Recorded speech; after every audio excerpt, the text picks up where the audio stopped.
Hey, what's going on, guys? It's time again to check in on some of the mod progress I've been doing in the past week. And I've actually got a good bit of stuff to show off today. A brand new completed weapon in the attachment pack and a brand new standalone mod that is actually playable today. Lots of cool stuff to look forward to, and we're going to jump straight in with the new mod. You may have seen last week that I teased the Automag 3. Well, guess what? It's complete. All of the attachments are done, and it is completely implemented in-game, and you can play with it right now. I'll have it linked down in the description, and there will be a full, proper review over on Mods Weekly this Saturday. But we might as well talk about some of its fun features and show off all of the attachments a little bit more in-depth than we do in that series. Now, a quick overview. This, again, is the Automag 3, and for those of you who are not familiar, this is going to be a pistol chambered in .30 carbine, which is actually a pretty hefty round for a pistol. It's the same ammo used in the M1 carbine, often used in World War II. So taking that spicy round and putting it into a nice, well, small package compared to the rifle, and you've got the Automag 3, a nice retro gun that fits perfect, in my opinion, in the Fallout aesthetic. The goal for me, at least, was to stay as faithful to the Automag 3 as possible, with only minor edits to it to make it more compatible with animations and the Fallout aesthetic, and I think we have a pretty cool package. Pretty much 99% of the assets in this mod were made by me in terms of models and textures, and then Pig did a lot of the CK work, and the custom animations were borrowed from Hitman. The sound design in this is also pretty excellent, most of those being sourced from Navarro, and we have a couple cube maps by Ajakra. All of those things together, and you get a really nice pistol, one that I'm a very big fan of. This is probably my favorite model I've ever created. Now, I mentioned custom animations and custom sounds, so let's go ahead and show that off first, because despite me making all the models, those are probably my favorite parts of this mod. So let's go ahead and listen to this thing.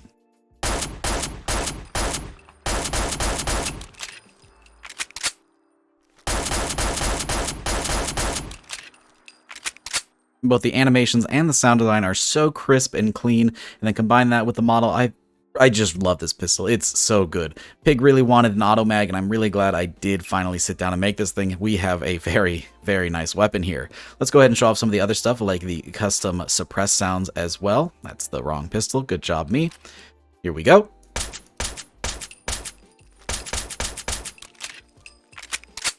And then something else that we added that I can showcase here is the, of course, functional laser sights that are included in most of my weapon mods. Something similar to the AMT hardballer for the Automag here that I think is pretty cool. Now, while we're here, let's go ahead and check out some of the custom attachments for this weapon. There's a surprising amount for a pistol.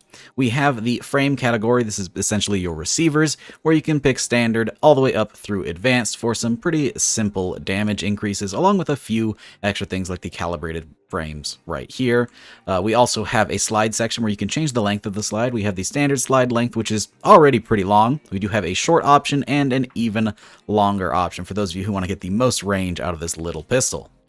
We do have a few grip options, the standard rubber grip that comes default on this weapon, along with a taped up version of that, and some custom ones like the Bakelite grip and the wood grip. The wood grip being my personal favorite. It's a little bit muted here in the weapons workbench, but you may have seen some B-roll of it already. This thing looks really nice in game. Then for magazines, we do have your pretty standard set here. We have a standard mag, a medium mag, and a large mag, giving you 8, 12, and 16 rounds respectively. Then for sights, we have a good bit of options. The standard iron sights. Sadly, there are no glow sights on this version of the weapon. We do, however, have a reflex sight option, as well as a hollow scope borrowed from West Tech Optics, the mounted laser sight that I showed off earlier, and of course, a short scope, just in case you want to get a little bit of sniping going with this weapon.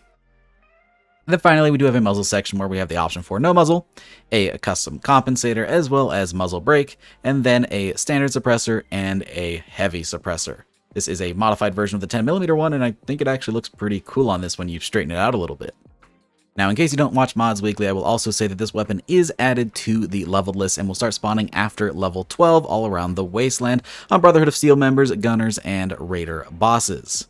One big thing that we do need to talk about, though, is the requirement for this mod, which is munitions. I know not everybody has moved over yet, but it's starting to become a more and more popular mod. Since this weapon is using a custom ammo type, which is 30 carbine, it is going to use munitions for that ammo type. Since there still seems to be a whole lot of confusion about munitions, this is a mod that simply adds in a few missing ammo types that weren't in the base game, most of them coming from New Vegas, and a few real-life rounds like 30 carbine that just make sense in the Fallout universe. It's not intrusive on your load order at all, and you can pick and choose in the menu which ammo types are actually added into your game, so there's not any bloat or empty space. So it's a pretty useful mod for weapons like this. And since we are using munitions, Pig wanted to have one rechamber, so there is a unique you can find that actually is chambered in 12.7 from New Vegas, which is pretty cool. Now, that's pretty much everything as far as the Automag is concerned. Again, a regular old review will come in Mods Weekly, but right now, we need to talk about the progress on the attachment pack. Last week, we did a poll, and you guys voted that we should do the hunting rifle next, and now I'm happy to say the hunting rifle is pretty much done. I think everything that we wanted to add is implemented, though, of course, you can always leave comments in the comments section in case you have any ideas that maybe we could implement later on. Luckily, we were able to implement pretty much 99% of the ideas that we had. There were only a couple hiccups because the hunting rifle is actually designed in a pretty weird way compared to other weapons in the vanilla game. I'll talk about that more in just a second. You should see some footage on screen now of some of the different attachments we have available. I tried to lean in both directions, offering some very lore-friendly aesthetic options, including some classic stocks, as well as some of the more military-style options for the later game. One big thing is that the hunting rifle does have the ability to be chambered in 50 cal in the base game, so I wanted some attachments that kind of suited that, as opposed to a rinky-dink little hunting rifle. All the while, I wanted to stay true to a lore-friendly aesthetic and not lean too far into the tactical look, and I think we achieved something that looks really, really nice for Fallout 4's design. Let's start with the attachments over at the weapons workbench first, and then I want to show off some other cool features that are part of this mod as well. Alright, here we have the hunting rifle at the weapons workbench, and you'll notice right off the bat that some of these categories got a whole lot more love than others. Specifically, the receiver section doesn't really get a whole lot. That's kind of been the case with most of the weapons in the attachment pack. There wasn't too much we thought we could add, though Pig did add one pretty cool receiver at the very end of the 308 area that is the tuned powerful receiver, and what this does is it adds the damage of a powerful receiver but gives it a faster fire rate, giving it an advantage over the 50 cal, as most people just convert to 50 cal, but if you still want to use 308, this is a pretty cool option to get some more damage and a faster fire rate. Now, for the barrel section, we only have one added option. All the way at the end here, we have the marksman barrel, which is essentially the long ported barrel with the addition of a bipod, giving you more range and more accuracy, and of course, a bit more weight. Now, we did want to implement a suppressed barrel with an integral suppressor as opposed to an attached one, but what's really weird about the hunting rifle is the way that the nodes are set up.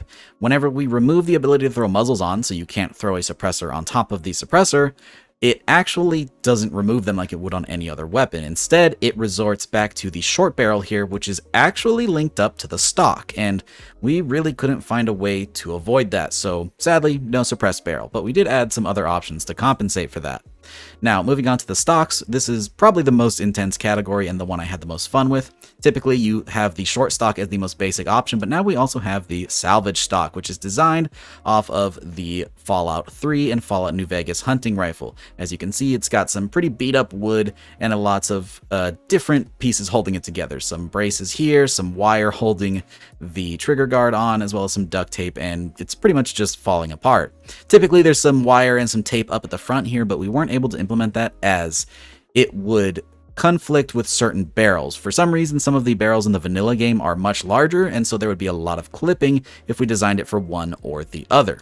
The only way to work around that is to do a ton of dirty edits to the barrels, which we're trying not to do in this mod, so we're going to avoid that and just kind of stick with this aesthetic instead. Now we have some other stuff here. Sadly, these are currently all out of order. That'll be fixed by the time this goes into full release, but we have a camo stock here, which is going to be very similar to the normal stock, except it is lighter and does offer a nice little stealth bonus. We have the regular full stock in the base game for comparison here. We also have a gunslinger stock, which is going to give you faster reload. thanks to the bullets here on the side. Obviously, that doesn't really apply to this weapon since it's mag-fed, but it looks cool and it's an interesting bonus for the weapon in terms of gameplay. We also have the hunting stock, which is a completely newly modeled set of wood furniture and a cheek rest, and you can't really see it here, but there's some really cool stippling and designs on this as well that you can see probably better in first person and third person as opposed to the weapon preview here. We also have the light stock, which should appear before the camo stock. This is the standard plastic option, and it just offers a lighter alternative to the regular full stock in black. And then we have the marksman stock in the vanilla game, and I wanted something that goes even further than this, and that is the sniper stock, which is sort of a combination of multiple designs and trying to stay within that Fallout sort of design aesthetic, and I think this came out pretty dang cool.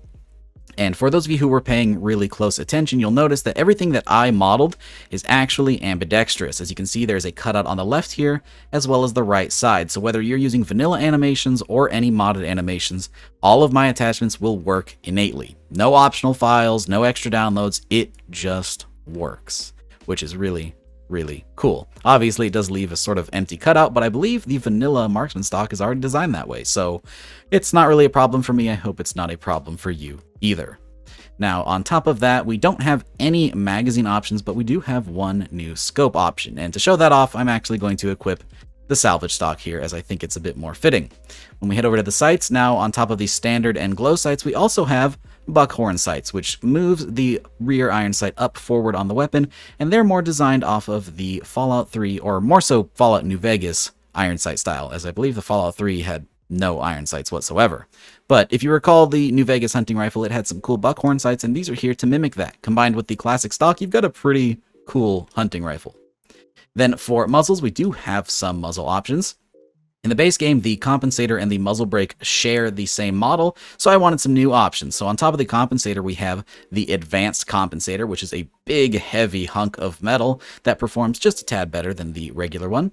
And then we also have an advanced muzzle brake, which is just massive. My intention is to have this being used with the 50 cal receiver, but of course you can combine these parts however you want. And this thing is clearly inspired from the Dushka muzzle brake, and this thing looks really cool. Totally not functional at all with iron sights, so throw a scope on with this one, or if you're using Westech optics, those work pretty well as well. And then also, we have a different version of the suppressor. We have the heavy suppressor, which is a pretty massive one, offering the same benefits of the suppressor, but with no range debuff, and it's obviously much heavier. And then that's pretty much it for the hunting rifle, but there is some stuff I want to show off in-game really quick. So for starters, I just wanted to show off those buckhorn sights in-game so you can get an idea of what they actually look like, trying to be as faithful to the real-world style of sights and also the New Vegas design, and these are pretty cool. A little hard to use, but very accurate when you get the hang of them. Additionally, I want to show off that tuned receiver Pig made because the increased fire rate on this actually is pretty cool. For a reference, here is the 50 cal receiver, which is a little bit slow.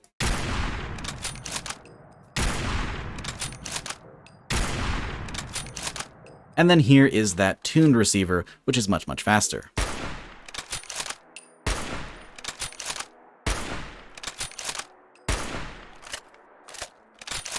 Not enough to be too crazy or overpowered or make the animations look weird, but just enough to give it an edge over the 50 cal, allowing you to dump your mag just a little bit faster, which is pretty cool. But by all means, if you guys have any ideas for more receivers we could add to this thing, I'd love to hear them, as I'm sure that's something that we could flesh out just a little bit more. But yeah, that covers pretty much everything we've done in the past week, at least as far as I'm willing to share. There is one little side project that has a significant amount of progress already made on it, but I'm not ready to show that off just yet. You'll probably have to stay tuned and see it next week. Now, based off of the poll, I think we are going to work on the radium rifle next in terms of the attachment pack, so I should have some stuff to show off for that next week, along with an entirely new project that you guys, I think, will like quite a lot. Now, one more time, the Automag 3 is released as of right now, so go ahead and check that out if you want to use that mod. It'll be linked down in the description. With that, though, I hope you guys enjoyed the video. If you did, don't forget to drop a rating. It really helps out the channel, and consider subscribing if you haven't already for more videos just like this. Big shout out to all of my patrons for supporting every single video, and a very special thank you to Jeremy Briggs, Backbone Danny, Freedom Glasma, Damien, Indecisive Wolf, Logan Rigmaiden, Lord Toast, Microhan, Oscar, Scott, Sterling, Timmy76, Youth RC, and Voider for joining that Tier 3 Patreon membership. If you'd like to support the work I do here on YouTube or the mods I create, you can do so using the Patreon link down in the description below, but it is completely optional. I'll also be leaving a link to Pig's Patreon as well if you'd like to support him directly. Thanks again for watching, guys, and I hope to see you all in the next one. Peace!